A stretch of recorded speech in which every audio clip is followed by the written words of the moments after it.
Okey, onda yenidən bir dənə bu hissəni izah edeyim, elə recordinqa dedik. Deməli, birinci hissə gəlib preprocessing hissə. Datanı biz təmizləyirik. Datanı niyə təmizləyirik? Çünki siz çeki data ilə nə model qura bilməzsiniz, nə də dashboard qura bilməzsiniz. Power BI dashboardu qura bilməzsiniz. Buna da yazaq dashboard. Bu dashboardu quran insan fokuslanır datanın analizinə. Yəni ki, məsələn, siz churn datası üzərində çalışırsınız hal-hazırda. Mənim müştərilərim hansılar churn edib? Churn o deməkdir ki, yəni xidməti tərk edib. Hansı müştərilər mənim xidmətimi tərk edirlər? Hansı tutaq ki, kateqoriyadan, cinsdən olan müştərilər? Orada şeylər var. Məsələn, o demoqrafik data adlandırdığımız bir anlayış var. Demoqrafik data müştərinin şəxsi datalarını əks etdirən bir şeydir. Bir də segmentation var. Segmentation nədir? Sizin müştəriləriniz müxtəlif segmentlərə bölünürlər. Məsələn, ADSL internet istifadə edən müştərilər, qadın müştərilər, kişi müştərilər, optik internet istifadə edən müştərilər. Bunlar bu segmentlərə bölünürlər hər bir feature üzrə, xüsusiyyət üzrə. Siz bunları analiz edirsiniz ki, sonra okey, mən Power BI-imdə qururam. Deyirəm ki, tutaq bir dənə slicer əlavə edirəm, yəni filtrləmə. O filtrləmədə seçirəm ki, churn edən müştərilər. Mənim unique dəyərlərim orada bir churn olur, bir də churn etməyənlər olur da. Çünki target dəyişənində 2 dəyər var. Oradan filtr edirəm churn edən müştərilər. Bundan əlavə olaraq o digər qrafiklərdə avtomatik olaraq birində sən əgər filtrizasiya aparırsansa, digərlərində də tətbiq olunur. Digər qrafiklər sənə sırf churn edən müştəriləri göstərəcək ki, məsələn, churn edən müştərilər arasında kişilər daha çoxluq təşkil edir. Yaşlı təbəqə daha çoxdur, məsələn. Və eyni zamanda oradan belə bir nəticə çıxarda bilərik ki, tutaq, optik internet istifadə edənlər daha çox churn edənlərdir. Və yaxud da ki, xüsusi bir o naqil nədir, texniki problem olanlar churn edən müştərilərdir. Bax, bu sizdə dashboard qurduğunuz zaman burada analiz mərhələsində gedən bir hissədir. Bununla modelləşdirmənin əlaqəsi yoxdur. Power BI-də analiz edirsən. Modelləşdirmə nə üçün istifadə olunur? Modelləşdirmə proqnoz eləmək üçün istifadə olunur. Məsələn, necə bir proqnoz? Tutaq ki, məsələn, məndə 4 dənə dəyər var. Birinci dəyərim kişidir. İkinci dəyər tutaq ki, xidmətdir. Deyir ki, burada ADSL-dən istifadə edir. Üçüncü sütunum, üçüncü dəyərim tutaq ki, security servicedir. Burada da yes verib. Mənim belə bir müştərim gəlib, yeni bir müştəridir də və bu xidmətləri məndə bu featurelara malikdir. Və bunu proqnoz eləyir ki, sənin modelin bu churn olacaq, yoxsa yox. Bax, modelləşdirmə odur. Modelləşdirmə gələcəyi proqnoza yönümlüdür. Modelləşdirmədə analiz etmirlər. Siz birinci başlamalısınız.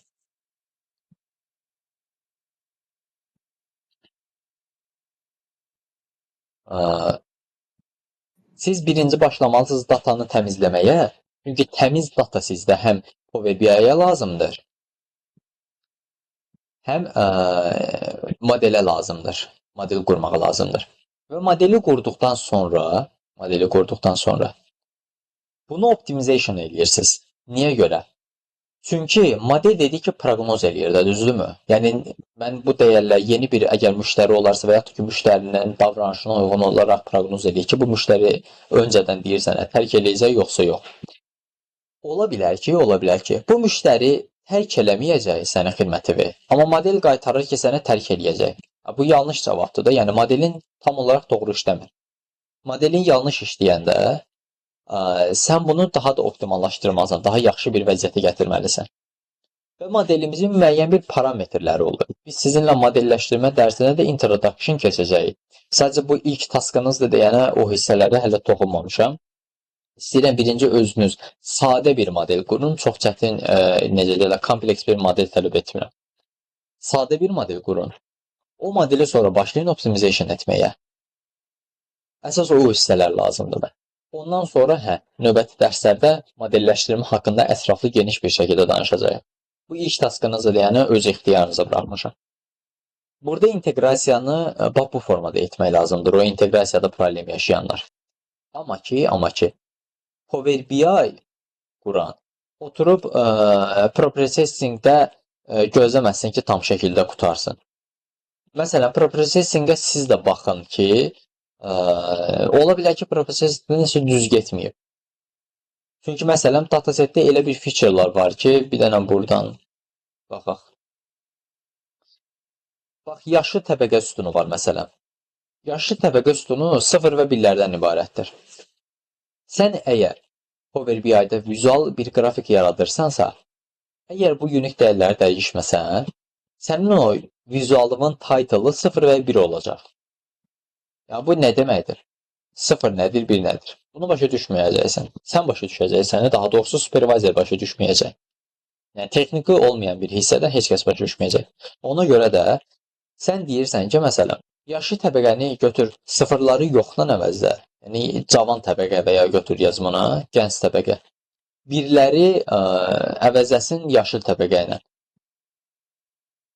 Bu artıq sən burada götürüb Power BI vizualında bunu vursan, onun title'ları artıq bar qraf olacaqdı orada. Məsələn, bar qrafın title'ında yazılacaq ki, yaşlı təbəqə bu qədərdir, gənc təbəqə bu qədərdir. Və 0-1 olmayacaq orada. Aydın şəkildə bilinəcək. Baxın, bu formada olacaq.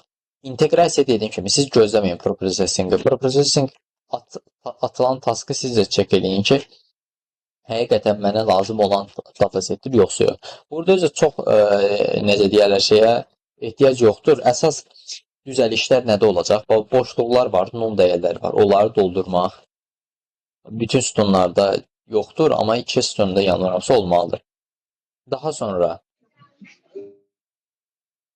burada data type'lar var. Məsələn, ümumi ödənişin data type'ını dəyişəndə sizə error verəcək. Niyə error verir? Çünki burada bax belə bir dəyərlər var.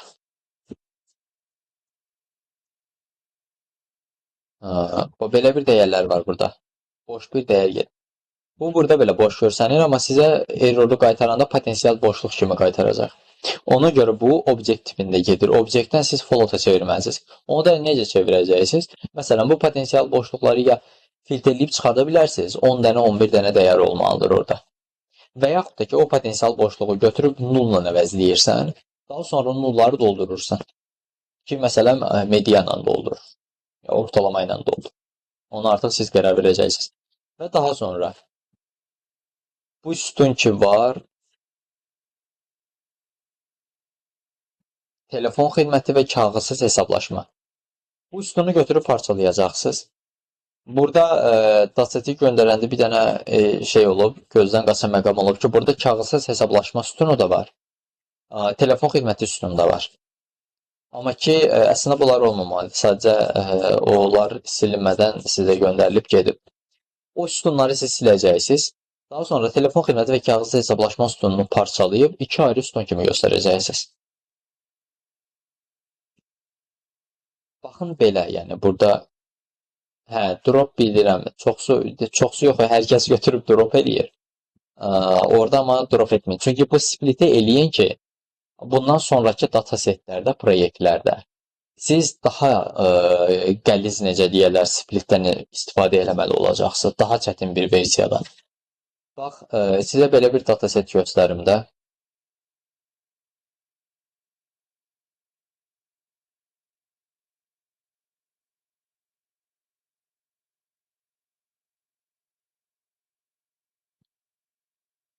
Mənə sual nədir? Cavabı deyin ki, məhsul çeşidi və kodu üstunu var.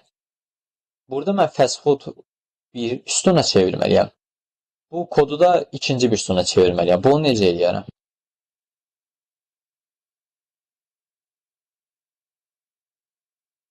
İstəyirsiniz yazılı deyin, istəyirsiniz səsdən deyin, fərq etmir.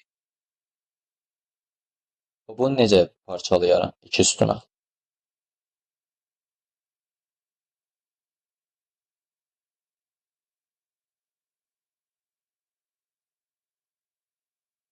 Len ilə, okey. Len ilə yes, sondan 4 dənə. Düzdür. Bəs okey, len ilə dediyimizdə orada regular expression istifadə olunur. Yəni string ifadənin uzunluğuna əsasən götürürük. Deyirik ki, sondan 4 dənəni mənə qaytar. Okey,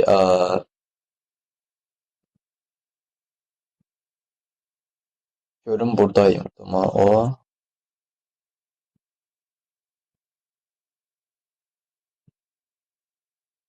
tamam.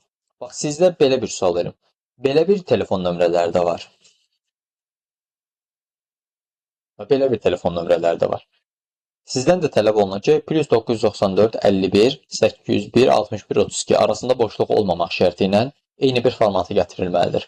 Bəs bu formatı necə qoruyarsınız? Bu hal-hazırda sizin ən çox istifadə oluna bilən taskdır ki, hansı ki telekommunikasiya sektorunda, internet provider sektorunda daha çox istifadə olunur bunlar. Bunu necə edərsiniz?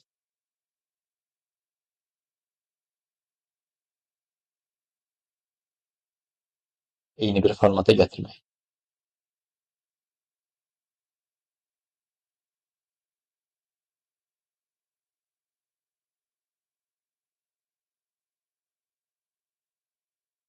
Cavablar yoxdur, yoxsa?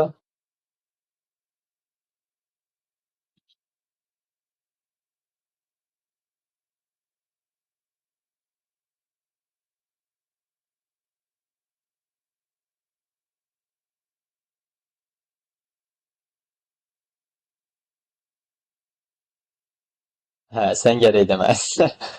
Sizə bunu əvvəl işlətmişdim. Yes, artıq Aytac cavabı dedi. Burada da eyni məntiqdir əslində. Burada siz hər bir sətrin uzunluğunu tapırsınız lenlə. Lambda funksiyası var. Lambda for kimi çalışır. Bir-bir sətirləri gəzir. Və siz orada x parametrinə len-x verirsiniz. Deyirsən ki, get bu x-ləri bir-bir gəz, bu x gəlir bir-bir buna, düşür aşağı və len-x-i qaytarır. Bunu da deyirsən ki, bir dənə data len sütunu yarat, ona bərabər elə. Və səndə bir dənə len sütunu yaranır. Bunların uzunluqları hamısı orada olur. Daha sonra məsələn bunun uzunluğu nədir? 2, 5, 7, 9. Deyirsən ki, 9-a bərabər olan, leni 9-a bərabər olan sütunları filtrlə. Filtrləyirsən, sənə ancaq bunlar gəlir. Bunların nəyi çatmır? +994-dür. Bir dənə string ifadə əlavə edirsən, əvvəlinə +994-ünü atırsan və plus həmin o dəyərlərin olmuş olur. Daha sonra onu logla filtrləyirsən və logla filtrlədiyin dəyəri də elə bərabər edirsən və bunlar avtomatik olaraq +994 versiyası ilə əvəzlənmiş olur. Bunu dəyişdim. Burada boşluqları replace edirsən heç bir şeylə. Daha sonra burada başqa bir uzunluğunda da olan bir dəyər olarsa, len uzunluğunda olan onları filtrləyirsən. Məsələn, burada bayaqki 9 idi, bu da 12 olacaq. Bunun bir dənə plusu çatmır. 12-yə bərabər olan uzunluqda olan dəyərləri filtrləyirsən. Bir dənə plusu əlavə edirsən onun əvvəlinə. Plus sonra sənin bu dəyərlərin parametrlər. Bir də gəlir plusu düşür qarşısına. Bunlar uzunluqlarını düzəldəndən sonra, formatlarını eyni bir formata gətirəndən sonra artıq sən data len sütununu silib təmizləyə bilərsən. Ona ehtiyac qalmır. O səbəbdən deyirəm. Baxın, bu parçalama işidir, eyni bir formata gətirmə işidir. Bunlar cürbəcür yollar görəcəksiniz. Bunlar hələ dediklərim bu 3-4-ü idi. Sütun olacaq ki, içində məsələn dəyər, numerik dəyər olacaq. Numerik dəyərləri ekstrakt etməyiniz lazım olacaq. Onu içindən ekstrakt edəcəksiniz. Sonra həmin sütunu parçalayacaqsınız. Sondan ilk sözü götürsün. Bu əsasən o hissələr artıq regular expression adlanır. Regular expression istifadə edərək onları filtrləyib çıxarda bilirsiniz. İndi mən sizin suallarınızı eşitmək istəyirəm ki, kim harda çətinlik çəkib, kim nədə çətinlik çəkib, o inteqrasiyada məsələn suallar verən var idi ki, mən kimi gözləməliyəm, mən kimdən task götürməliyəm, tam olaraq bilmirəm. O hissələrdən kimin nə sualı varsa buyursun.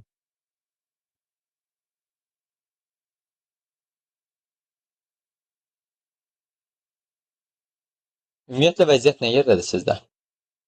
Edə bilirsiniz taskları?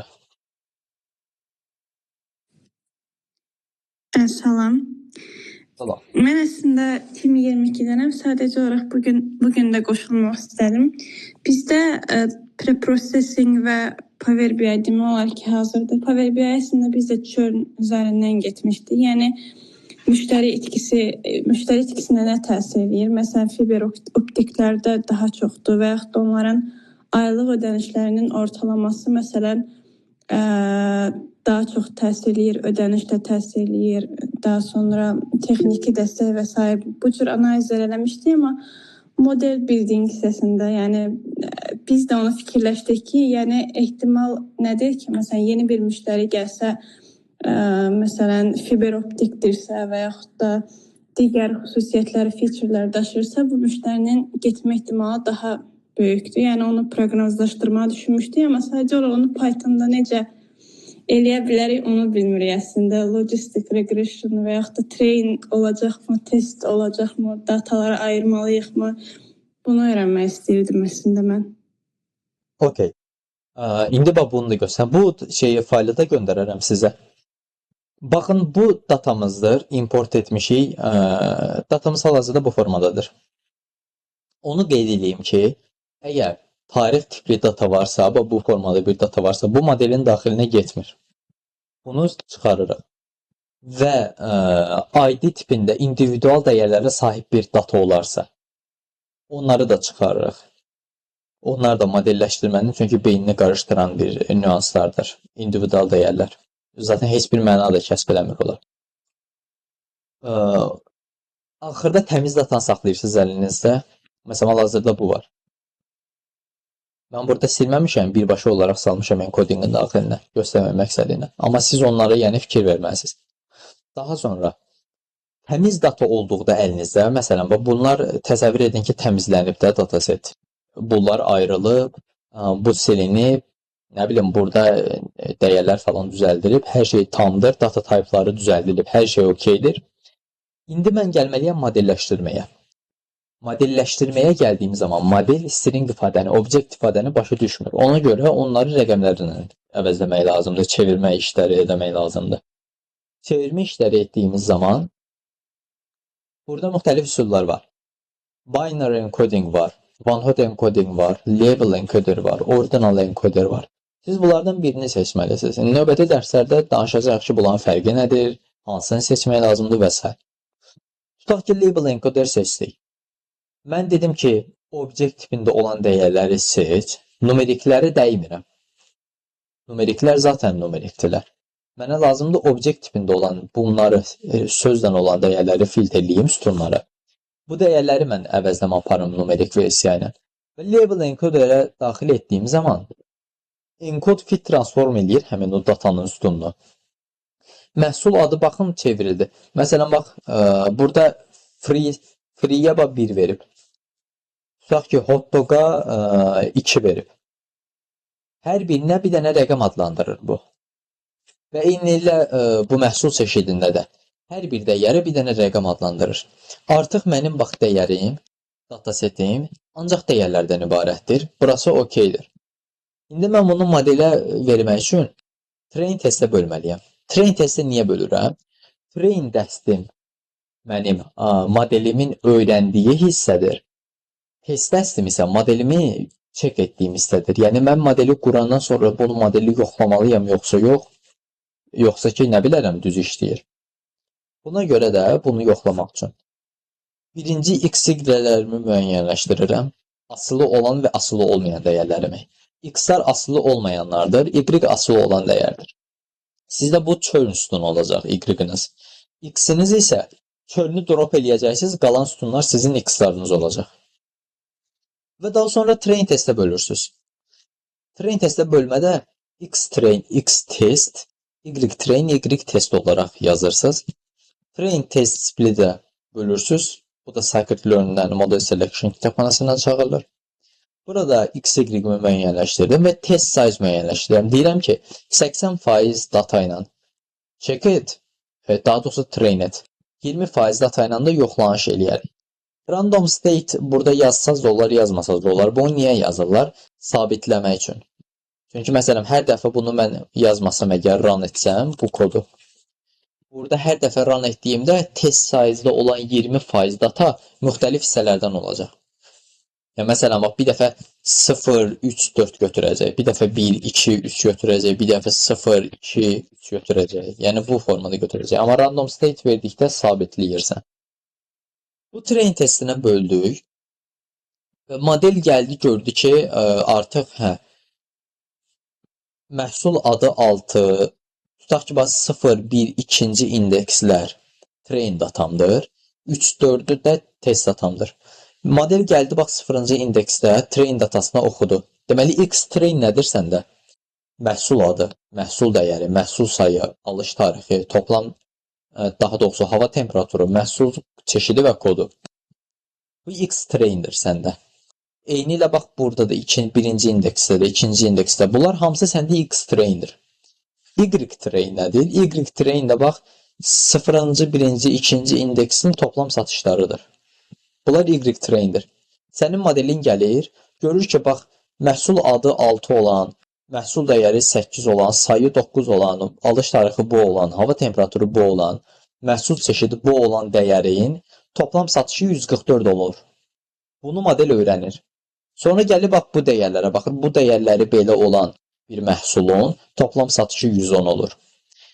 Bu dəyərləri belə olan satışın ikinci indeksi düşür. Belə olan satışın nədir? Feature-ın toplam satışı 153 olur. Demək model bu kombinasiyaların hər birinin necə dəyişdiyini öyrəndi. Bu 144-ə bərabər olanda bu feature-lar nəyə bərabər olmalıdır? Bu 110-a bərabər olanda bu feature-lar nəyə bərabər olmalıdır? Və eyni ilə 153-ə bərabər olanda bu feature-lar nəyə bərabər olmalıdır? Daha sonra siz götürürsünüz bir dənə X testinizi götürüb daxil edirsiniz modelin daxilinə, prediktinə. Yəni proqnoz verirsiniz. Burada artıq test mərhələsində yoxlama gedir. Bu nə olur? Baxın, dedi ki, 3-cü indeks və 4-cü indeks mənim test datamdır. Bax, bu hissələr, məhsul adı, məhsul dəyəri, nə bilim, bu X-larım, yəni X testim olur. Toplam satış, 3-cü indeksin toplam satışı da Y testim olur. Eyni də bunlar da. Bunlar X testdir və bu Y testdir. Mən indi modelimi yoxlamalıyam. Ona görə model.predict X test verirəm. Bax, bunlar 110-dan 112 mənim actual dəyərlərimdir. Yəni Y-imdir, həqiqi Y-imdir, Y testimdir. Mən indi modeli bəs necə yoxlayıram? Modelə yoxladıqda, bax burada, öyrənmə mərhələsini başa düşdünüzdə, öyrənmə mərhələsi X trainlərə uyğun olaraq Y trainini qarşılaşdırır, öyrənir. Tutaq ki, random forestdən istifadə eləmişik. Bax, bu model qurulmasıdır. Modeli qurmaq sadədir. Modeli fit etdikdə də modelin öyrətməsidir. Daha sonra gəlib, bax, model.predict X test verəndə, model gəlir, bax, götürür 1 qoyur yerinə. Sonra gətirir 11 qoyur ikinci dəyərin yerinə. Üçüncü dəyərin yerinə 1 qoyur. Dördüncü dəyərin yerinə 5 qoyur. O birinin yerinə 23 qoyur. O birinin yerinə 1 qoyur. Və sənə bir dənə dəyər qaytarır. Toplam satış dəyəri qaytarır. Hələ bu 110-dan xəbəri yoxdur ya bunun ha. 110-u göstərmirik modelə. Toplam satış dəyəri qaytarır. Tutaq ki, 105 qaytardı. Okey. Sənə modeli 105 qaytardı. Həqiqi dəyərin 110-dur. Bunu yadda saxlayır. Məsələn, model 105 dedi. Həqiqi isə 110-dur. Gəldi modelin, burada predict vermirsən axı. Predict vermirsən X testdə. X testdə keçir o biri indeksdə. 4-cü indeksdə. Gəlir yenidən birinci dəyərin yerinə 1 qoyur. İkinci dəyərin yerinə 8 qoyur. Üçüncü dəyərin yerinə 5 qoyur. Dördün yerinə 1 qoyur. 5-in yerinə 19, 6-cı dəyərin yerinə 14 qoyur. Və bir dənə toplam satış predikt eləyir. Bu zaman yenə də model artıq ikinci dəyəri predikt eləyəndə deyir ki, bu 110-dur. Həqiqi dəyərin isə bu featurelara uyğun dəyərin 112-dir. Artıq sənin bu modelimi predikt verdiyi dəyərlər ki var, bu 105 ilə 110. Bax, bu 105-lə bu 110 dəyəri sən adlandırırsan Y-pred, yəni Y-in prediction-ı. Həqiqi dəyər deyil. Bu isə olur Y-test, yəni Y-in həqiqi dəyəri. Sual var idi. Mən bir şey soruşmaq istəyirdim. X-a biz orada həm alış tarixini əlavə elədik, həm də məhsulun adı. Bunların nə təsir edir ki, toplam satışa? Yoxsa bunun sadəcə nümunə üçündür? Yox, bu nümunədir. Alış tarixini bayaq qeyd etdiyim kimi çıxartmaq lazımdır. Tarix sütunu onsuz da modelin daxilinə getmir. Məhsulun adı da həmçinin əlavə. Məhsul adı gedir. Çünki məhsulun adı təbii ki, yəni əgər sən hansı məhsulun satıldığını bilməsən, qiymətini necə bilə bilərsən? Mən başa düşdüyüm kimi izah edeyim, siz mənə səhvimi düzəldin. Məhsul dəyəri və məhsul sayı toplam satışı təyin edir. Yəni X məhsul dəyəri və məhsul sayı olaraq. Bildim. Yox, bildim. Yox, o sadəcə nümunədir, yəni nümunə dataset üzərindən danışır. Sağ olun. Çünki current datasetində məsələn o case olmayacaq da sizdə. Okay. Buyur. Deməli model burada gəldi. O belə bir case deyim. Ola bilər ki, məsələn, toplam satışınız məhsul dəyəri ilə məhsul sayının hasilinə bərabər olmasın. Ki, burada zaten bərabər deyil, elə deyəsən. Hə.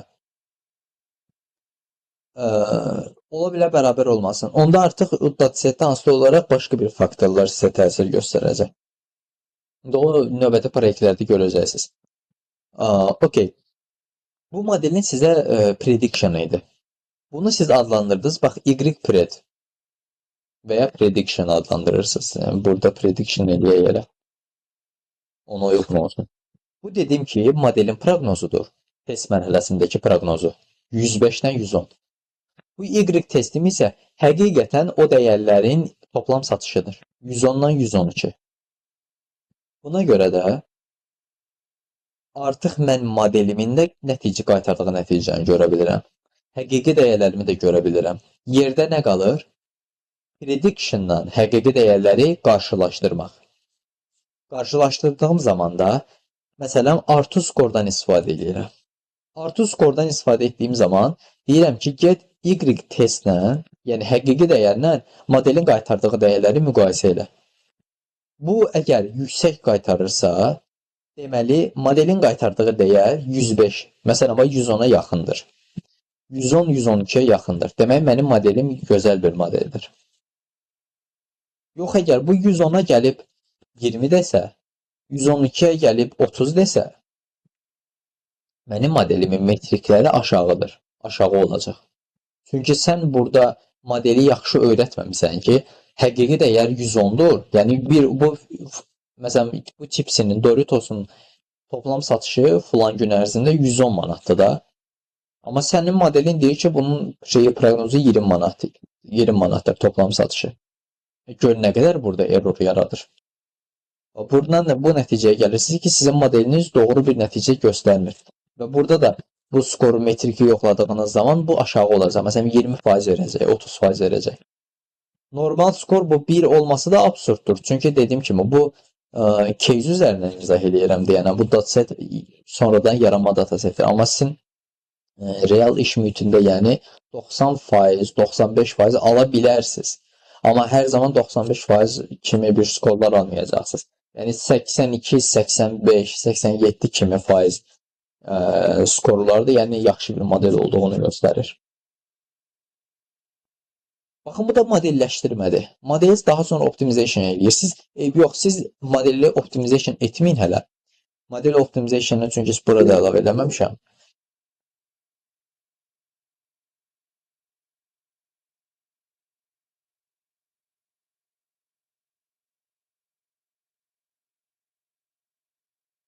Prediction-la həqiqi datanın arasında çoxlu fərq olması sənin o deməkdir ki, modelin öyrənə bilməyib train datasında. Kombinasiyaları düzgün öyrənməyib, yaxşı öyrənməyib.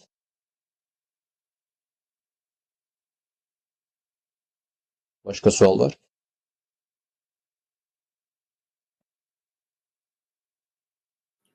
Bir də mən tam fundamental bir şey soruşmaq istəyirəm.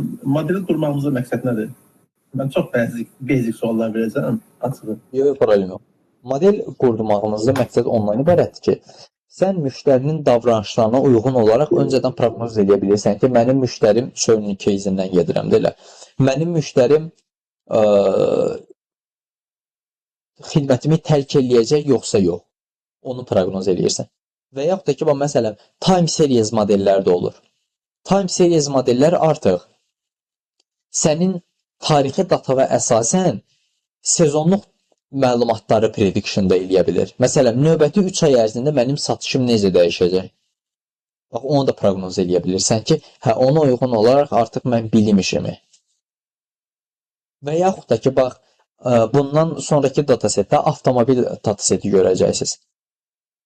Avtomobil dataseti üzərində qiymət proqnozlarını, modelləri quracaqsınız ki, məsələn, mən ikinci əl avtomobilim var, mən gəlirəm onu satmağa, onun qiymətini bilmirəm.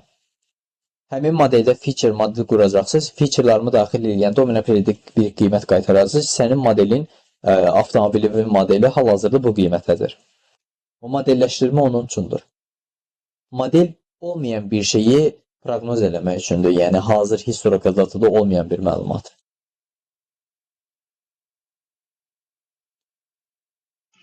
Salam, mən də bir sualım olacaqdı. Salam, buyurun. Mən əsas model qurmada hansı yöntəmləri seçməliyik? O mənə maraqlıdır ki, yəni əsas necə deyim, püf nöqtələr nələrdir ki, biz modeli məsələn mən bu yerdə oxudum, məsələn integer bir də float tipində olanlar çox vaxt regression olur. O biri necə deyim, string, məsələn bir string model deyir. String olduğu zaman bəs random forest seçilir çox vaxt. Bu indi y dəyərinə görədir. Seçilir. Yox, belə deyim. Modelləşdirməyə hal-hazırda onu qeyd edeyim ki, sadə bir dənə modeli istifadə edin getsin. Çünki model introduction dərsini mən sizə keçəcəm. Burada izah eləyəcəm nədir. Bax, o y-ə nəzərən, o tam ya baxmasınız yadınızda qalmayıb, ya da ki, tam düzgün bir məlumata baxmamısınız. Orada y-ə nəzərən regression və classification deyə bir problemlər var. Bir var regression problemi üçün qurulan modellər, bir var classification problemləri üçün qurulan modellər. Regression problemi üçün qurulan modellər necə olur? Bax, y-imiz regression modellərdə bu formada olmalıdır. Yəni, continuous dəyərlərdən ibarət olmalıdır. Məsələn, evin qiymətini proqnoz edirəm, maşının qiymətini proqnoz edirəm, satışlarımı proqnoz edirəm. Bu, regression modellər istifadə olunur burada. Classification modellər isə, bax, classification adından göründüyü kimi klasslar olur burada, target dəyişəndə. Bax, sizin targetiniz bu formada olmalıdır. Məsələn, hal-hazırki datasetinizdə churn datasıdır. 0-dırsa churn etmir, yəni xidmətdən istifadə edir. 1-dirsə xidməti tərk eləyib. İnsan öləcək, qalacaq. Xəstədir, xəstə deyil. Sağdır, yoxsa öldü. Nə bilim, başqa və ya cavandır, yoxsa qocadır.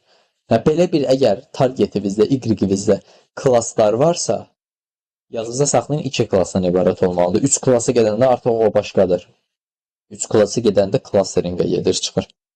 Unsupervisörün alqoritmlərinə. 0-1-lər varsa, hal-hazırdakı datanız kimi, onlar classification modellərdən istifadə olunurlar. Və classification modellər də burada bu faylı göndərəcəm sizə, sonda qeyd eləmişəm. Bax, məsələn, bu modelləri həm regression üçün, həm classification üçün istifadə eləmək olur. Amma bu modelləri sırf regression problemləri üçün istifadə olunur. Logistik regression sırf classification modeli problemləri üçün istifadə olunan bir model növüdür. Bunları bilmək lazımdır. Bunu indi modellərə introduction eləyəndə ətraf şəkildə izah eləyəcəm ki, bəs nədir bu aralarındakı fərq nədir? Ensemble model anlayışı nədir? Hansı modeldən nə zaman istifadə etmək lazımdır və s. Məsələn, siz burada indi ilkin olaraq bu modellərdən birini seçə bilərsiniz. Çünki bunlar classification problemi üçün də istifadə olunur. Sizdə hal-hazırda churn dataseti classification problemidir.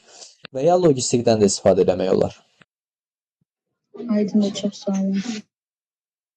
Buyur. Aradan qaldırmaq üçün, metrikanı qaldırmaq üçün müxtəlif yollar var. Ya ola bilər ki, məsələn, datasetdə tutaq ki, o case-dən case-ə dəyişir. Məsələn, ola bilər datasetdə həddən artıq çox sütunun var. Və bu sütunlar arasında sənin ümumiyyətlə çox sütunun var, o demək deyil ki, sənin datasetin, modelin güclü bir skor göstərəcək. Elə ola bilər ki, arasında elə sütun var ki, o sənin modelin metrikasını aşağı salır. Yəni, dəyərsiz bir sütundur. Və boş-boşuna da qalıb modelin vaxtını yubadır fit olmasına, öyrənməsinə görə. Ola bilər ki, iki sütun arasında multikollinearlıq olsun. Multikollinearlığı da həll etməlisiniz. Keçən dərsdə bu barədə danışdıq. Və yaxud da ki, sütunlarım azdır, feature engineering eləyə bilərsiniz. Əlavə bir dənə sütun yarada bilərsiniz. Sonra məsələn, doğulduğu il var və müştərinin yaşını tapa bilərəm. 2025-dən çıxıb yaş sütunu yaradıram. Yəni, bu sadəcə bir sample'lardır. Bu tip nümunə. Bu dataset üzərində işləmələri ilə. Modelə gəlib çıxdıqda modeli optimization eləyə bilərsiniz. Modelin, hər bir modelin öz parametrləri var. O parametrə uyğun olaraq, məsələn, bax, bir dənə parametr random forest'ə tutaq ki, n-estimator parametri var. N-estimator parametri deyir ki, məsələn, model bir dəfə run olacaq, yoxsa 2 dəfə run olacaq, yoxsa 3 dəfə run olacaq. Bu estimator parametrlərinə uyğun olaraq sən verə bilirsən. Başqa, məsələn, max lift var. Tree-based alqoritmlərdə görəcəksiniz onları. Yəni, hər bir modelin öz parametri var. Bu parametrləri əzbər bilməyə bizə ehtiyac yoxdur. Onları belə araşdıraraq tapıb əvəz eləyə bilərsiniz. Yəni, default parametrlərindən çıxardırsan da onu.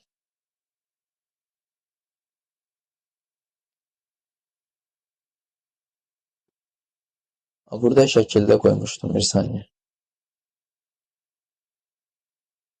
Ama məsələn burada gradient boosting regression bu parametrlərdir. Max diff, yəni ağacın dərinliyi, maksimum feature sayı, yarpaqların düyünləri, n-estimator, modelin neçə dəfə özünü fit etməsi, run olması. Yəni məsələn, ola bilər bir dəfə run olsun, daha pis nəticə versin. Ola bilər 2 dəfə run olsun, daha yaxşı nəticə versin. Ola bilər 50-də daha yaxşı versin. Ola bilər 100-də biraz aşağı düşsün.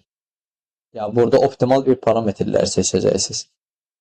Ona uyğun olaraq hər dəfə bu çek eləyəcək hər bir kombinasiyanı. Tutaq məsələn, bax, parametri verəcəksən ki, n-estimatorda deyəcəksən ki, bir dəfə list verəcəksən də bunların hər birini. Listin daxilində bir dəfə 50 olacaq, 100, 150, 200 dəyərləri. Bu gələcək bir dəfə run eləyəndə 50 verəcək n-estimatora. O ilə run eləyəcək. Görəcək, keçəcək sonra ikinciyə 100-ə, 100 ilə run eləyəcək. Keçəcək üçüncüyə 150, 150 qoyacaq estimatora, elə run eləyəcək. Yəni 150 dəfə modelin run olacaq.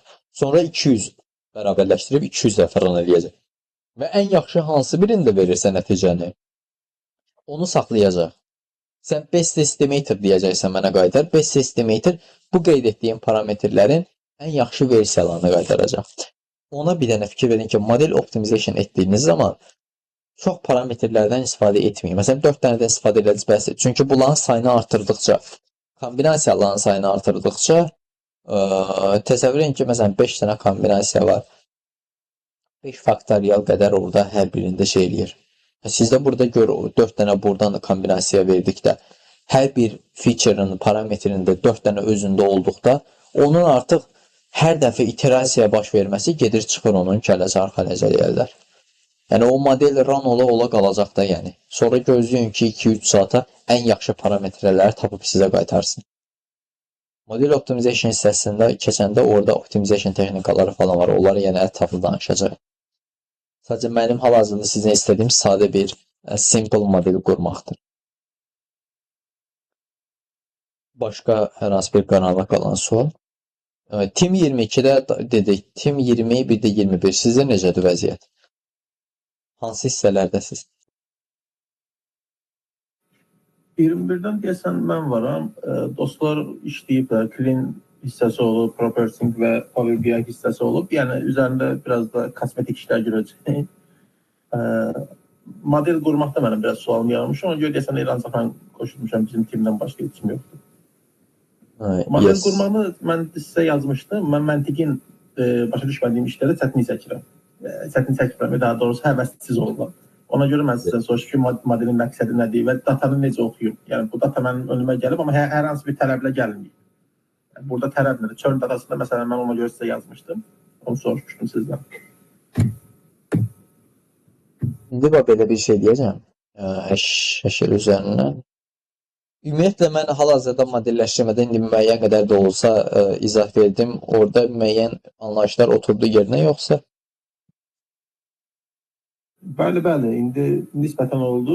Sadəcə indi hər halda ola bilsin, datanı oxumaq barədə biraz məndə sual yaranmışdı. İndi onun üzərində biraz özüm işləyəcəm fərdidə. Hər halda növbəti tasklarda və s. bu alışqanlıq halına gələcək. Bəlkə də ola bilsin, düsturu yoxdur. Okey, indi belə bir şey izah edəcəm. Biraz da yaxşı oturacaq.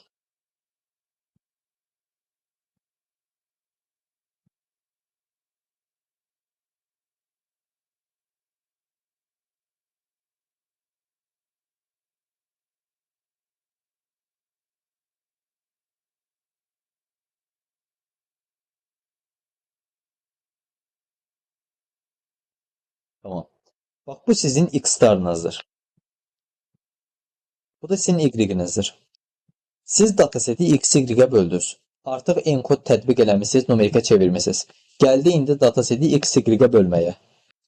Dataseti X-Y böldük burada. Bax, belə. Bu formada bölüntü getdi. Və X-Y böldükdən sonra bunu train test mərhələsinə də bölmək lazımdır. Bu hissədə X-training, X-test, Y-training, Y-test olaraq böldük. 20% dedi ki, test sayısı olsun. Ya datanın 20%-i testin payına düşsün. Qalan 80%-i train payına düşəcək. O train testə bölünmədə bu formada getdi məsəl üçün. Buradan gəldi, böldü datanı. Bu oldu train.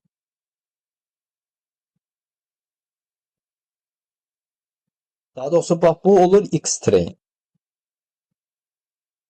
Yəni bunu bir balaca yığışdıram buradan.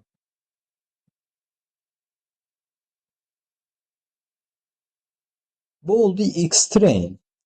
Bu oldu artıq Y-train. Aşağı hiss oldu. Bax, bu oldu X-test. Bu oldu Y-test. Bura qədər okeydir də hər kəsdə. Train testə böldük. İndi model bunu necə işlədir? O əsas case oradadır. Bizim əlimizdə tutaq ki, bax, yağış datası var. Ən yaxşı nümunə odur. Çünki bax, burada deyir yağış, burada deyir qar, burada da deyir günəşli olacaq. Cavab günəşlidir də, yəni bizim Y-imiz bunlardan ibarətdir. Burada da məsələn günəşlidir və yağış yağacaq. Bu artıq görürük ki, klasslara bölünübdür, yəni 2 dənə klass qoyaq. Yox, siz 2 klassla işləyirsiniz. Məsələn, bu da olsun, qar yağacaq. Bu görürük ki, onu da dəyişək, qar eləyək. Klasslardan ibarətdir. Və mənim klasslarım bir yağış yağacaq, bir də qar yağacaqdır. Yəni 2 versiya var burada. Ya yağış yağacaq, ya qar yağacaq. Bunu necə müəyyənləşdirirsən? Sən gəldin, bax, modeli yarattın. Model bərabərdir random forest regressor yazdın. Burada daha doğrusu siz istifadə edəcəksiniz. Əgər classification problemi üçün istifadə edirsə, classifier yazacaqsınız. Regressor yazsaz, Regression'ı istifadə edirsiniz. Classify edirsiniz, classification istifadə edirsiniz. Modeli qurdum, model hazırdır. Model gəldi fit eləyən mərhələsində başladı öyrənməyə. X-train, Y-train verdim, niyə görə? Bax, gəldi model bura. Dedi ki, tutaq ki, birinci sütunumda dəyərim temperaturdur. Burada deyir, həmin gün, tutaq ki, havanın temperaturu 30 dərəcədir. Görək, burada nə idi? Burada yağış idi. 30 eləməyəyim. Bunu eləyək 20 dərəcə, tutaq ki, havanın temperaturu. Burada rütubəti, tutaq ki, 15-dir. Küləyin sürəti də 30-dur. Və həmin gün yağış yağıb. Cavab odur ki, yağış yağıb. Model gəldi, bax, bunu öyrəndi. Öyrəndi ki, bax, temperatur 20 olanda, rütubət 15 olanda, bu nədir? Küləyin sürəti 30 olanda yağış yağma ehtimalı var, yüksəkdir. Çünki bunu öyrəndi. Bax, bu bir X-train, Y-train mərhələsi bunu öyrənir, bunu fit eləyir. Bunu öyrəndi. Daha sonra bax, bu kombinasiya, bu bir dənə kombinasiyadır. Gəldi ikinciyə. Havanın temperaturu -1-dir. Rütubət 5-dir. Küləkdəki 20-dir. Və həmin gün qar yağıb. Bu ikinci kombinasiyanı öyrəndi. Yəni modelim yağış yağdığı zaman hansı feature'lara malik olmalıdır? Hansı feature'a yaxın olmalıdır? Qar yağdığı zaman hansı feature'a yaxın olmalıdır? Onları öyrənir. Daha sonra gəldi üçüncü kombinasiyaya. Bu da qardır. Tutaq ki, aydın şeydir, izah etdiniz. Əla. Gəldi daha sonra bu üçüncü kombinasiyada yenidən başladı bunu öyrənməyə, fit etmə, yenə də hələ davam edir. Gördü ki, havanın temperaturu 1-dir. Rütubət 3-dür. Və külək tutaq ki, 15-dir. Və öyrəndi ki, həmin gündə qar yağmışdır. Baxın, bu üç kombinasiyanı üçünü öyrəndi. Yəni, yağış yağdığı versiyada, qar yağdığı versiyada feature'lar necə dəyişir, onları öyrəndi. Daha sonra gəldim, bax, bu fit mərhələsi ilə qutardıq. Gəldik predict mərhələsinə. Model.predict verirsən, X test verirsən. Modelin bax, sənin burada X-lara nəzərin Y-ləri öyrənib bu kombinasiyaları. Daha sonra bax, gəlir. Bu X testin var, bu X test ki var ha. Model.predict, daha doğrusu .predict X test ki verdin. Bax, sənin bu X testlərin müəyyən bir dəyərlərə malikdir. Tutaq ki, burada havanın temperaturu, burada qardır, burada yağışdır. Havanın temperaturu burada 2-dir. Burada 4-dür. Burada da küləyin sürəti tutaq ki, 10-dur. Model. Hələ bu Y-dən xəbəri yoxdur. Bu sənin Y-in həqiqi dəyərdir. Həqiqətən, yəni əslində bu dəyər səndə var. Çünki modeli əlində olan bir məlumatla yoxlamalısan da. Modelə bir prediction verirsən birinci, əlində olan məlumatı ki, görüm bu mənim əlimdə olan məlumatı mənə qaytaracaq, yoxsa təmiz fərqli bir şey qaytaracaq. Onu yoxluyursan. Modelə gəldin, bax, bu 2-ni verdin, 4-ü verdin, 10-u verdin. Model götürdü, sənə bir dənə dəyər qaytardı. Bax, bu səndə oldu Y-pred. Yəni prediction dəyər. Modelin qaytardığı dəyər. Burada tutaq ki, həqiqi dəyərin sənin qarı idi. Son dəyişim. Bu qarı idi. Həqiqi dəyərin qardır. Modelin sənə qaytardığı qar yağacaq. Niyə görə? Çünki bax, burada kombinasiyaları oxumuşdu axı. 1 olanda, 3 olanda, 15 olanda məsələn yağış deyir. -1 olanda, 3 olanda, 15 olanda qar deyir. Daha doğrusu yağış, daha doğrusu burada da qar deyir. Burada da gəldi, bax, bu kombinasiya gördü, bu 2 deyil, 2 1-ə yaxındır, -1-ə yaxındır. 4 3-ə yaxındır, 5-ə yaxındır. Yəni bu özü yağış havasına oxşuyur da. Başa düşdünüz necə? Daha doğrusu qar havasına oxşuyur. Üzrlü sanki biraz axşam da yəni öz beynim gəlir, sözləri qarışdırıram. Bu özünü qar havasının xüsusiyyətlərinə bənzədir bu X-lar. Ona görə modelin qaytardı ki, qar yağacaq. Və daha sonra gəldi ikinci kombinasiyaya baxdı. Burada gördük ki, bax məsələn 5 deyir. Burada 5 deməyək, 15 deyək, 20-yə yaxın olsun da, yağışın kombinasiyasına yaxın olsun. Burada məsələn rütubət 15-dir, burada olsun 1, ya nə bilim 10 olsun. Küləyin sürəti də olsun 20. Model gəldi, bax bunu öyrəndi, baxdı. Və gəldi burada dedi ki, bir dənə predict qaytardı sənə. Yenidən. Bu qaytardığı predictdə amma yenə də qar dedi. Aha, mən artıq model.predict mərhələsini tamamladım. Bax, bu mərhələ də tamamlandı. 20%lik datamı prediction elədi və hər biri üçün dəyər qaytardı ki, ikisində də qar qaytardı. İndi başlayır bax bu mərhələ. Y testlə prediction'ın qarşılaşdırılması. Və bunu qarşılaşdırdıqda, bax gəlir bu iki dəyəri bir-biri ilə qarşılaşdırır. Deyir ki, mənim dəyərim qardır, birinci qaytarılan dəyər. Və mənim modelim də deyib ki, həqiqətən qar yağacaq. Demək, buna bir dənə plus atdıq. İkinciyə gəldi. Mənim modelim, həqiqi dəyərim yağışdır. Yəni, həmin gün yağış yağmışdı da. Amma mənim modelim dedi ki, həmin gün qar yağıb. Demək, buna minus getdi. Bu səhv cavab verib model. Və səhv cavab verdiyinə görə, hər iki cavabdan birini səhv verib, modelin tutaq dəqiqliyi oldu 50%. Mənim modelim 50% düz işləyir. Baxın, modelin işləmə məntiqi belədir. Əgər bu azdırsa, modeli başçısı üzərində müəyyən düzəlişlər eləməyə. Yəni, model səndə o məntiqdir ki, nə qədər çox train datası öyrənirsə, o qədər çox kombinasiya öyrənir deməkdir. Adam var 30% testə ayırır, 70% trainə. Adam var 15% testə ayırır, 85% trainə. Yəni, traini artırdıqca müxtəlif kombinasiya öyrənməsi də artır yəni. Daha dəqiq məlumatlar da verə bilər. Amma normalda yəni həmişə demək olar 20-nin 80-ə ayrılır. İndi aydın oldu mu?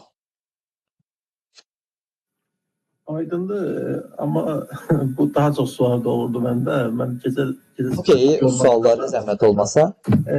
Praktikada modeldən necə əmin olmaq olur? Məsələn, elə hava haqqında gedək, tutaq ki, bu bizim datamızda hava haqqında məlumat yoxdur. Biz Londona bet geyimlər satırıq, İngiltərəyə. Orada da hava tutqun imiş, amma bir həftə sonra hava güləşli keçib, hamı istirahət edir, kim bet geyim oynamayıb. Bizim modelimiz burada özünü doğrultmur. Və biz başlayırıq model üzərində işləməyə ki, burada niyə səhv elədi. Amma biz datada hava haqqında məlumat yoxdur. Bu praktikada yəni belə bir şey rastlaşmısınızmı olanda necə əmin ola bilirsiniz modeldən? Onu iki formada izah edeyim. Birinci versiya, hər bir modelin ölçmə metrikası var. Regression problemlər üçün istifadə olunanlar, məsələn, R2 skor var.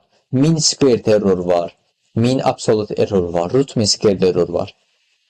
Və classification üçündə ayrı bir ölçmə metodları var, skor metrikaları var. Recall, precision, accuracy, F1, AUK, ROC və s. Bunlar modelin ilk əvvəla deyim ki, ölçmə metrikalardır ki, bu metrikalar yüksək olursa, zaten sənin modelin doğru bir prediction verir deməkdir. Yaxşı bir model var deməkdir. Buna uyğun olaraq mənim modelim yaxşıdır, yoxsa pisdir, onu müəyyənləşdirirəm. Bu birinci hissə. İkinci hissə isə, bax, deyirsən ki, məsələn, hava haqqında məlumat yoxdur. Model elə məntiqi ondan ibarətdir ki, historical data adlandırdığımız bir məlumat bazası olur. Yəni ki, əvvəl bizim əlimizdə tarixi bir datalar olur, keçmiş datalarımız olur. Məsələn, 2025-in dataları var, 2025-də daha doğrusu, 2024-ün, 2023-ün, 2022-nin dataları var. Mən gərək modelə birinci o köhnə data ilə öyrədim ki, sonra gələcəyi proqnoz eləyə bilim də, düz deyilmi? Məsələn, mənim 22 yaşım var, mən 22 il ərzində tutaq ki, pişiyi görməsəydim, həyatımda ilk dəfə pişik görəndə bilə bilərdim bu pişikdir. Və ya bir dənə at görməsəydim, hər hansı bir heyvan və ya əşyanı görməsəydim, telefonu görməsəydim ömrümdə, ilk dəfə mənə telefon göstərəndə mən bilə bilərdim bu telefondur. Bunu heç vaxt bilə bilməzdim. Ona görə mən gəlib bunu əvvəlcədən o zamanla mən bunları görüm, bu hər bir kombinasiyanı görüm, başa düşüm. Ondan sonra qarşıma çıxanda deyim ki, bu telefondur, bu itdir, bu pişikdir, bu notebookdur və s. Modelə ona görə tarixi datalarımız olur. Yəni, əgər həmin mən işin prediction-ni eləyirəmsə, onun keçmiş datalarını mən modelə öyrətməliyəm. Keçmiş data əlimdə olmalıdır. Keçmiş data əlimdə olmasa, prediction eləməyə bir şey qalmır, yəni.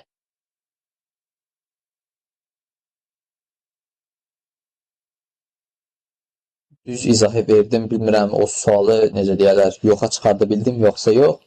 Aydındır, aydındır. Mən də əslində düşünə bilmədim alternativ metod.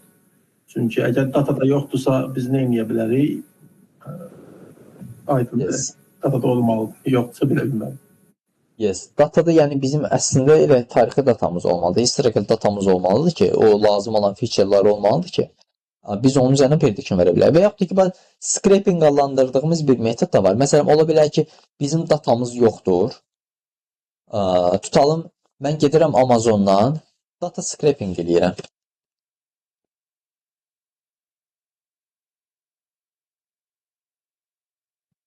Scraping nə deməkdir? Scraping başqa bir source-dan, yəni mənbədən data çəkmə deməkdir. Gəlirəm mən Amazona və burada məhsullara daxil oluram. Scraping-i elə qururam ki, gəlir burada məhsullara tutaq ki, daxil olur. Və məhsullarda hər birinin adlarını, title'larını götürür, qiymətlərini götürür, tutaq nə bilim başqa nə bir feature varsa onları götürür özünə. Məsələn, rəngini götürür, bu benefiti götürür, brand name-i götürür. Bunlar hamısı bütün məlumatları götürür və bunun üzərindən sənin targetin olur bunun qiyməti, qalan feature'lar olur sənin x-ların, asıl olmayan dəyişənlərin. Ona uyğun olaraq başlayırsan predict verməyə, model qurmağa. Bu data scrapingdir. Yəni əlimizdə data olmadığı halda bir dənə model qurmaq istəyirsə nəsə bir model ki, yəni real iş mühitində bu yoxdur. Data scraping istifadə olunur. Sadəcə yəni çox vaxt yəni müştəri məlumatları əlimizdə olur da, elə bir şey yoxdur ki, yəni datasız işləsin şirkət. Ya sadəcə əlavə bir dataya ehtiyac varsa, onda scraping-ə əl atırlar. Bu datanı çəkmək üçün. Aydın. Son olaraq da modeli qurduq, hər şey işimizi bitirdik. Bunu Power BI ilə necə adaptasiya edirik? Modeli Power BI ilə adaptasiya etmirsiniz.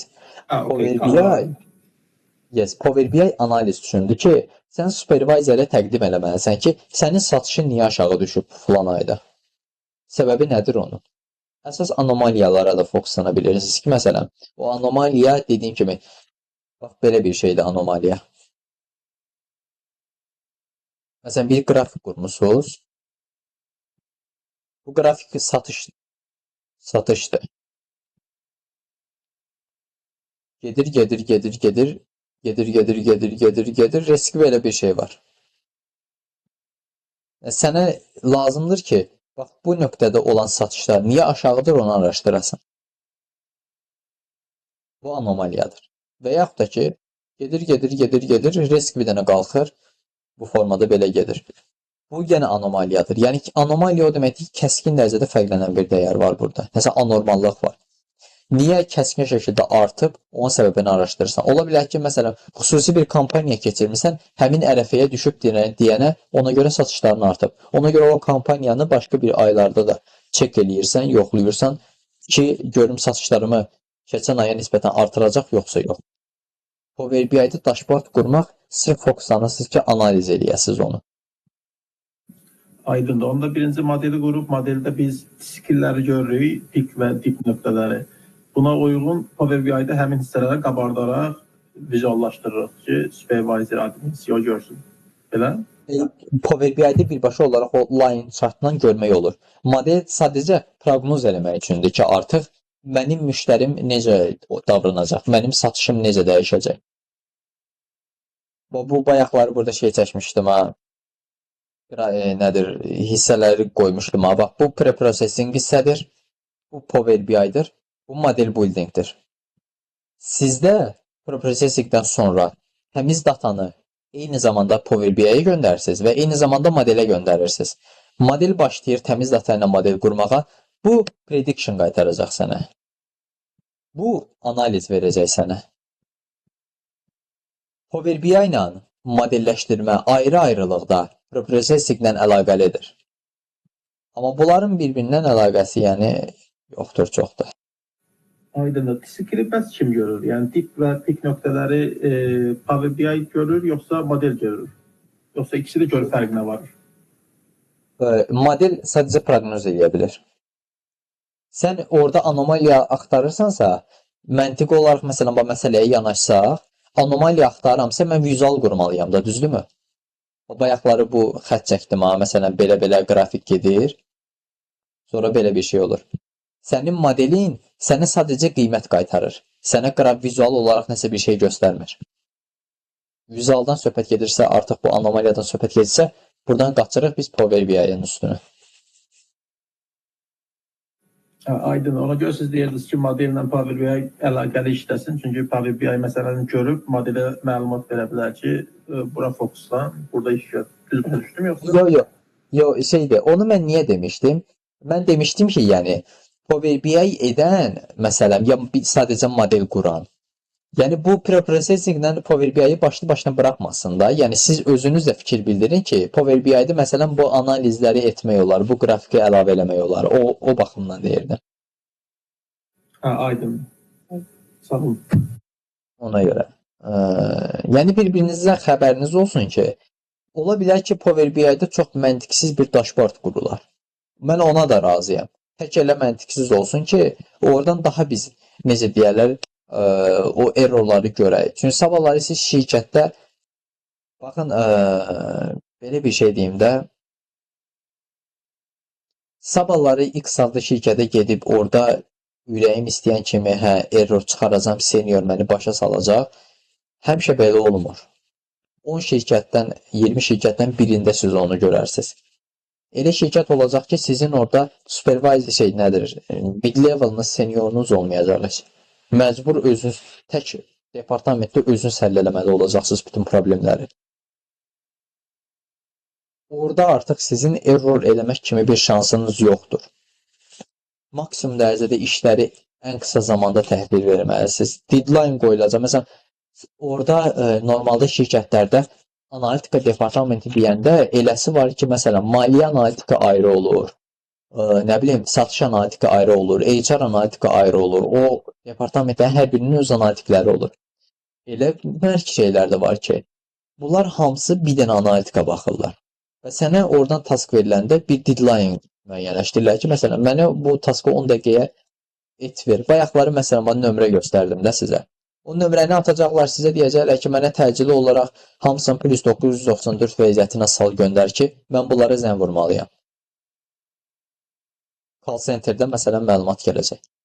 Siz onları ən qısa zamanda etməlisiniz. Ona görə də orada artıq səhv etmə şansınız çox azdır. Mən o səbəbdən bütün tələbələrə də deyirəm ki, MyMentor'da edə biləcəyiniz bütün məntiqsizlikləri eləyin. Yəni ondan utanmayın, ondan çəkinməyin ki, mən bunu eləyərəm, birdən başqası məndən daha yaxşı bilər bu hissələri, deyər ki, bu nədir eləyib. Qətiyyən, yəni belə şeylərə. Bizə çünki bilirəm də, təzə gələnlər də olur o. Təzə gəlirlər, deyirlər ki, şeydir, ondan çəkinirlər, sonra yavaş-yavaş artıq görürsən ki, ikinci proyektdə, üçüncü proyektdə bildiyin, yəni belə qəribə-qəribə şeylər, errorlar çıxır ortalığa. Ya Power BI-də tutaq ki, analiz yaradır, amma ki, heç analizi baxırsan ki, heç bir business insight çıxarmaq olmur orada. Satınlamaya kiçik mütəxəssis müdəfiət olunan dostum edib, görür ki, satınlama şöbəsi yoxdur. İndiyə qədər mühasiblər olub. Görür bir şey. Eynən. Yəni, mənim də başıma gəlib bu. Mənim də başıma gəlib və mən həmin şirkətdə yəni qalmamışdım. Mən çıxmışdım o şirkətdən. Dedim ki, yəni, bu başqa-başqa şeylər nədir? analitikdən nədir, departamentdən şeylər gəlir mənə. Buradan raport hazırla ver, oradan raport hazırla ver, ona raport hazırla ver. Yəni belə baxanda yəni bir gedib 30-40 dənə reporta çıxır. Yəni bu normal bir şey deyil. Və sənin üstündə də bir mid-level senior yoxdursa, onda başqa problem yaşayırsan.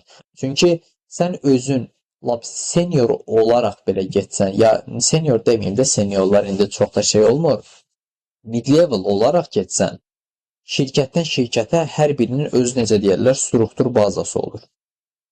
Sən burada məsələn bu X adlı şirkətdə data scientist işləmirsən deyənə, gedib başqa bir şirkətdə super şəkildə data scientistliyi eləyəcəksən deyə bir anlayış yoxdur. Eləyə biləcəksən, amma o struktura öyrəşdirəndən sonra özünü. Məsələn, elə şirkətlər var ki, həqiqətən təcili olaraq onların ehtiyacı var, işçi ehtiyacı var. Gətirən kimi səni yükləyir də bildiyin. Elə şirkət var ki, gətirir səni, ilk 3 ay test mərhələsində olursan, ilk 1 ay test mərhələsində olursan. O bazanı öyrədir sənə, o struktur öyrədir ki, bax, databaza, bu məlumatlar buradadır. Sən ovcuvu inib gəlməmsən ki, ora. Məsələn, müştəri məlumatı bu bazadan gəlir, call center bazadan gəlir. Ona görə ilk 1 ayda, 2 ayda, 3 ayda şirkətlər bəzi hallarda sənə onu alışdırırlar, göstərirlər ki, birbaşa olaraq işi sənə vermirlər ki, yəni şey deməyəsən də, necə deyirlər, zayını çıxarmayasan ki, bütün sistemə kör qoymuş olmayasan. Baxın belə, MyMentor'da nə qədər bilirsiniz error çıxardı, MyMentor'da nə qədər bilirsiniz səhvlər eləyin, nə qədər bacardığınız qədər sual yaradın beyninizdə. Mən yəni o sualları cavablandırmaqla, öz bildiklərimi bölüşməklə mənim bilgim azalmayacaq. Maksimum dərəcədə də yəni onlara çalışdığım qədər cavab verəcəm.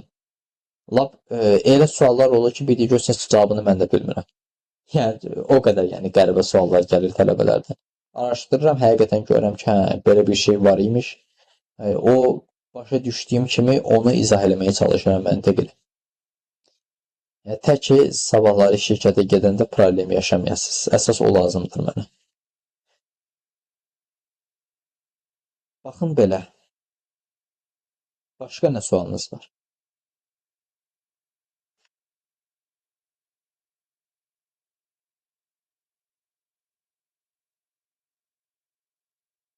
Okey. Suallar düşünürəm ki, bitdi. Güman edirəm ki, bugünkü görüşdən kifayət qədər bir şeylər qazana götürə bildiniz bu proyekti davam edə bilməyiniz üçün. Ki, elə demək olar, əksəriyyətiniz də artıq yarısından çoxunu bitirmişsiniz, bir dənə model hissələr qalıb.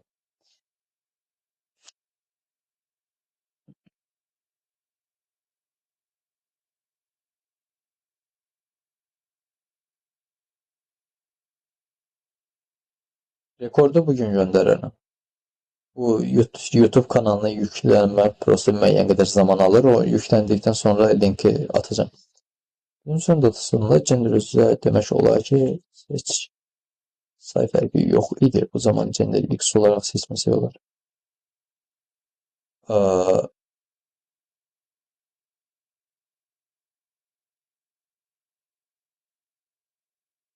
Baxın, sütunu o zaman silə bilərsiniz ki, sütunun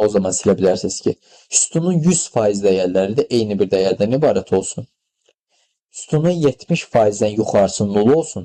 70%, məsələn, 100 dənə dəyərin varsa çölün nədir? O biri gender sütununda 100 dənə dəyərdən 70 dənəsi boşdur. Onda mən o sütunun mənası yoxdur saxlamağın. O zaman silə bilərəm. Və yaxud da ki, 100 dəyərdən 100-ü də kişi olsun və yaxud da ki, 100 dəyərdən 95-i, 90-ı belə kişi olsun, qalanı qadın olsun. Onda da yəni, necə deyərlər, çox da mənası qalmırdı. Yəni, 5 dənə ayrı bir kişi kombinasiyasını öyrənəcək. O da kişilər üzrə düz prediction verməyəcək sual altına düşür. O zaman şey edə bilərsiniz. Amma ki, siz hal-hazırda o sütunu saxlayın, silməyin.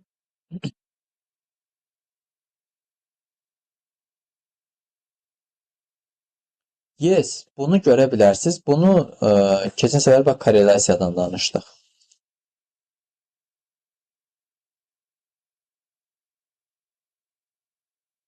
Bax burada kod yazırsınız ha.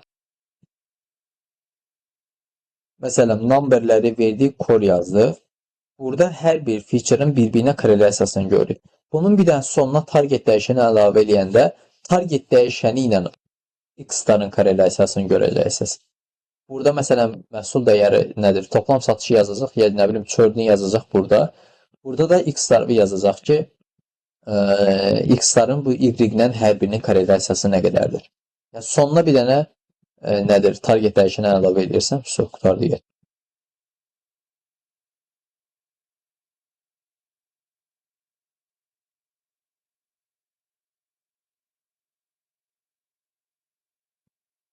Aha, belə bir şey deyim. Bu yaxşı sualdır. Train'də istifadə eləyəsən, amma testdə istifadə eləməyəsən. O mümkünatı olmayan bir şeydir. Çünki niyə görə? Bax,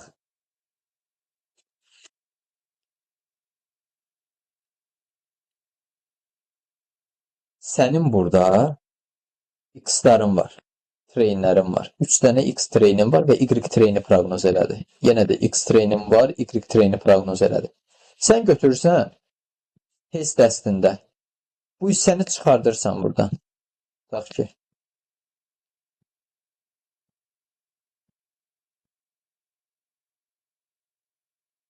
bu da sənin şeyində də test dəstində. Estağfurullah. Sən götürsən, bu hissəni deyirsən ki, mən çıxarıram buradan. Ehtiyacım yoxdur. Bunu götürsən, modeli.predict'in daxilinə salırsan. İndi belə bir məqam var. Sən əgər modelə 3 dənə feature öyrətmisənsə, modelin səndən gözlədiyi parametr var. Model.predict birinci parametr, ikinci parametr, üçüncü parametr. Səndən 3 parametr gözləyir model. Sən buna necə götürüb 2 dənə parametr verə bilərsən? Onda bu error verəcək. Deyəcək ki, sən modeli 3 dənə parametrlə qurmusan. Amma mənə 2 parametr göstərsən. Üçüncü parametri də göstər ki, mənə, mən bunu predict edə bilim. O zaman prediction'a getməyəcək, errorla qarşılaşacaqsın.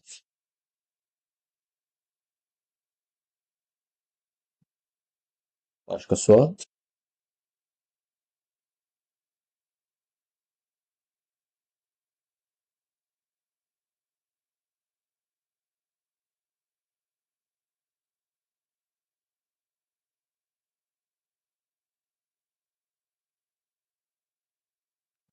Okey.